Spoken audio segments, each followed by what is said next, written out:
Film की शुरुआत एक कैप्टन से होती है जिसके कपड़े खून से भरे हुए हैं। जब वो एक दुकान पर आता है तो उसके हाथ में एक टूटा हुआ बंदर का खिलौना होता है। दुकान वाला उससे पूछता है, क्या हुआ और ये खिलौना क्यों टूटा? कैप्टन कहता है, शुक्र है, ये कुछ नहीं कर रहा है। ये कहना हुआ और बंदर ड्रम बजाना शुरू कर देता है और इस दुकान में अजीब चीजें होने लगती हैं। जैसे एक चूहा एक रस्सी काट देता है और रस्सी से जुड़ी चीजें हिलने लगती हैं और एक पाल में एक तीर आता है और दुकान वाला को छोड़ देता है। उससे चीख मारने का मौका तक नहीं मिलता। ये प्रूव करता है कि ये बंदर श्रापित है। जब भी ये ड्रम बजाता है कोई ना कोई मर जाता है। कैप्टन ये जानता था, बंदर इस मौत के खेल से थक चुका था, इसलिए वो बंदर को जलने का फैसला करता है और जलते वक्त हम देखते हैं कि बंदर अजीब से हंस रहा है, जैसे उसके पास अभी भी एक प्लान है। कैप्टन को बस ये कहना था कि मैं अपने बच्चों के लिए एक बड़ी समस्या छोड़कर जा रहा हूँ। उसके बाद सीन स्विच होता है और हमें कई सालों बाद 1999 का समय दिखाई देता है। हम दो लड़के हेल और बेल देखते हैं जो ट्विन भाई हैं और कैप्टन के बेटे हैं, और दोनों अपनी माँ के साथ रहे जो कैप्टन के बाद बहुत बिजी थी। उनकी माँ काम में इतनी व्यस्त थी कि दोनों ने ज्यादा वक्त एक दूसरे के साथ गुजारा। दोनों हमेशा अपने पिता के बारे में जानने के लिए उत्सुक रहे, लेकिन उनकी माँ कभी भी उनसे अपने पिता के बारे में नहीं बाती। एक दिन उन्होंने अपने पिता की चीजें देखने का फैसला किया, जहां उन्हें एक बॉक्स मिला जिसमें उनका मिलिट्री यूनिफॉर्म था। जब ये बॉक्स खोलता है तो इसमें वही बंदर मिलता है जो हमने फिल्म की शुरुआत में देखा था। बॉक्स पर लिखा होता है, इस बंदर में चाबी भरो और फिर देखो क्या होता है। बेल हेल से कहता है कि हमें इससे चेक करना चाहिए। हेल भी उत्सुक है और बंदर में चाबी भरता है, लेकिन उसने देखा कि बंदर में कोई बदलाव नहीं हुआ। शायद ये खिलौना पुराना और टूटा हुआ है। ये सोचकर वे इससे छोड़ देते हैं और यहाँ से चले जाते हैं, लेकिन उन्हें सच्चाई नहीं पता थी। वैसे भी हिल और बेल को लाइफ्स किचन रेस्टोरेंट जाना था आज उनकी माँ, जहाँ ये लोग बहुत एक्साइटेड जाने के लिए। जब ये लोग गाड़ी में बैठते हैं हिल देखता है कि वो पहले से आया हुआ था और गाड़ी में बैठा हुआ था। उसने अपनी आंखों पर विश्वास नहीं किया। उसने खुद बंदर का खिलौना बॉक्स में रखा था, पर उसने ज्यादा ध्यान नहीं दिया और वो चले गए। ये लोग रेस्टोरेंट के अंदर जाते हैं और जब ये लोग खाना एंजॉय कर रहे होते हैं हिल एक अजीब आवाज सुनता है। बंदर के नागदा का आवाज उस समझ नहीं आ रहा था कि उसके साथ क्या हो रहा है। उसने बंदर को गाड़ी में छोड़ दिया था, फिर ये आवाज यहाँ कैसे आ रही थी? ए फ्लैट उसने सोचा कि तभी शेफ का चाकू उसके सामने उड़ा गया और हिल की नन्नी की गर्दन पर चलते हुए उसका गला काट दिया और नन्नी वहीं मर गई और उन्हें बचाव का मौका भी नहीं मिला। सबने सोचा ये एक दुर्घटना है, पर हिल को पता था कि ये कोई दुर्घटना नहीं थी बल्कि कुछ और। हेल और बेल अपनी नन्नी की मौत से परेशान थे जो उनके सामने हुई थी। उनकी माँ उन्हें नन्नी के अंतिम संस्कार पर ले जाती है और उन्हें समझाती है कि जिंदगी ऐसी ही होती है, किसी को नहीं पता कब और कैसे मरना है। ए फ्लैट ये सब घर आते हैं और हेल पहले बंदर के खिलौने के पास जाता है और उससे पूछता है, क्या ये सब तुम्हारे हाथ है? वो सिर्फ इतना कह रहा था कि उसका भाई बेल यहाँ आया और उससे परेशान करने लगा। हेल उससे बंदर की कहानी बताने लगता है, कैसे बंदर बॉक्स से उसकी गाड़ी में आया। फिर उसने गाड़ी से नागदा का आवाज सुना और कि उसकी माँ की मौत उसकी एक गलती की वजह से हुई। दुख और गुस्से में वो घर गया और एक हम्मर से बंदर को तोड़ दिया। पर अगले दिन जब वो सुबह उठता है वो देखता है कि बंदर घर पर सेफ है। यहाँ दिखाया गया है कि बेल बहुत शौक में था। वो अपनी माँ की मौत का शौक नहीं सह पाया। उसने 3 दिन तक अपनी माँ के फ्यूनरल के कपड़े भी नहीं बदले और फिर तीसरे दिन वो अपने अंकल को लेने आया, क्योंकि उसकी माँ और पापा दोनों मर चुके थे। उससे किसी के कस्टडी में रहना था। यहाँ आकर हिल के दिल में बहुत रिग्रेट था। वो बेल को सब कुछ बताना चाहता था। बहुत समय बाद उसने बेल को बताया कि उसकी माँ बंदर के ड्रम की वजह से गई और इसमें मेरी गलती है। मैंने गुस्से में यूएस बंदर में की भरा था और जब भी यूएस बंदर में की भरा जाता है कोई ना कोई मर जाता है। बेल ने इस पर बिल्कुल भी विश्वास नहीं किया। उसने कहा, ठीक है, अगर ऐसा है तो प्रूफ करो। तुम फिर से की भरो। हेल ने एक और बार बंदर में की भरा, प्रूव करने के लिए, बिना ये सोचे कि कोई अब मर सकता है, जैसे हाय वो की भरता है। दूसरी तरफ हम देखते हैं उसका अंकल, जो इस वक्त घोड़े पर सवार था। गलती से वो घोड़े से गिर जाता है और बहुत सारे घोड़े उस पर से गुजरते हैं। वो वहां मर जाता है। ये घटना बेल को दिखाने के लिए काफी थी कि कितना खतरनाक है वो बंदर का खिलौना। इस घटना के बाद उसने डिसाइड किया कि वो इस बंदर के खिलौने को अपने से दूर रखेगा। उसने बंदर का खिलौना वापस उसके बॉक्स में रखा और उससे जमीन में दबा दिया, ये कहकर कि ये सेफ है। ये करने के बाद बंदर का खिलौने से जो भी तबाही हुई थी वो खत्म होती है। और फिर कहानी में 25 साल गुजरते हैं। 25 साल बाद हमें हिल दिखाई देता है, जो एक स्टोर में स्टोरकीपर के तौर पर काम कर रहा है। उसने अपने भाई से सब रिश्ते खत्म कर दिए हैं, क्योंकि उससे डर है कि अगर उसने अपने भाई से मिले तो वो बंदर उसका पीछा नहीं छोड़ेगा और उसकी तबाही शुरू नहीं हो जाएगी।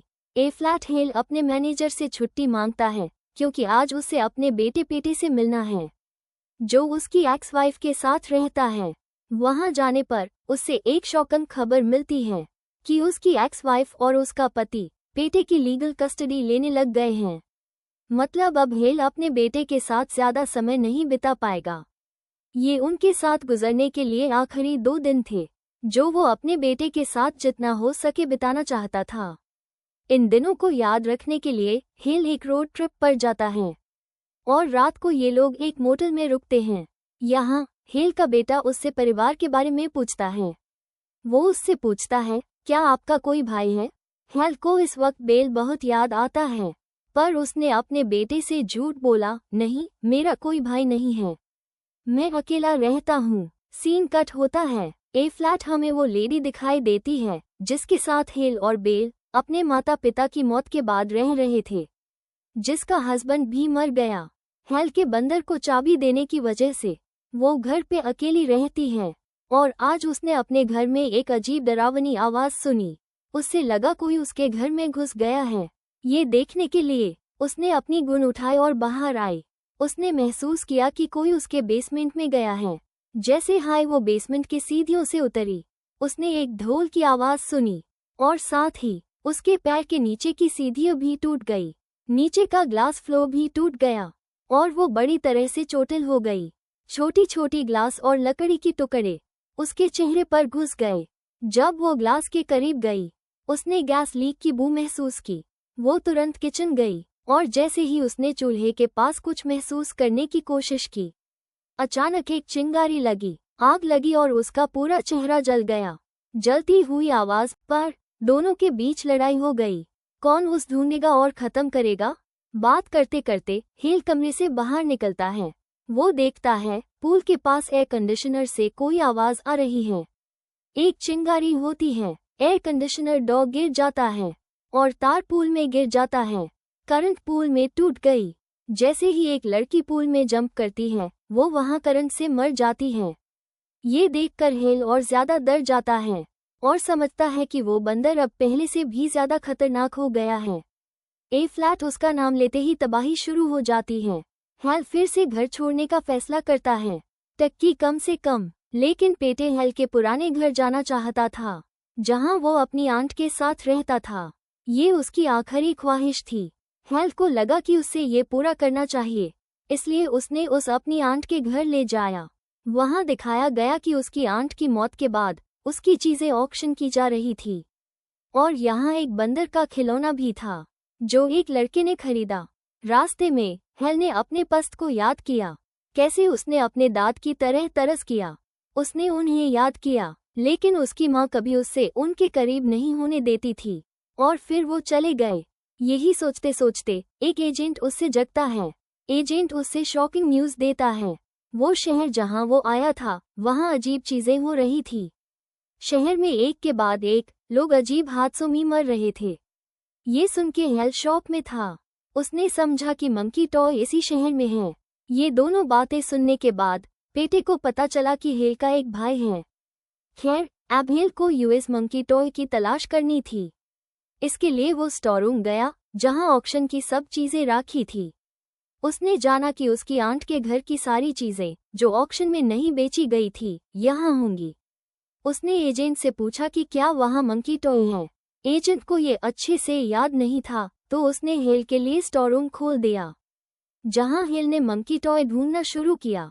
जैसे हाई एजेंट ने एक केबिन खोला, एक शॉटगन अंदर से निकल गई और यूएस पर गिर गई, जिससे एजेंट वहां मर गया। जैसे ही वो लड़की मर गई, पूरे स्टोर रूम में मंकी टॉय के ड्रम्स की आवाज थी। ए फ्लैट हेल को पता चला कि बेल पहले से इस शहर में है, पर वो उससे मिलने नहीं आ रहा। हेल उससे फोन पर धमकी देता है, और जब बेल नहीं आता तो हेल उसकी लोकेशन ट्रेस करने लगता है। और यहाँ हमें बेल का घर दिखाया जाता है, जहाँ बेल की नीयत बहुत खतरनाक थी। ट्विस्ट ये था कि वो मंकी टॉय जो हेल हर जगह ढूंढ रहा था, वो बेल के पास था।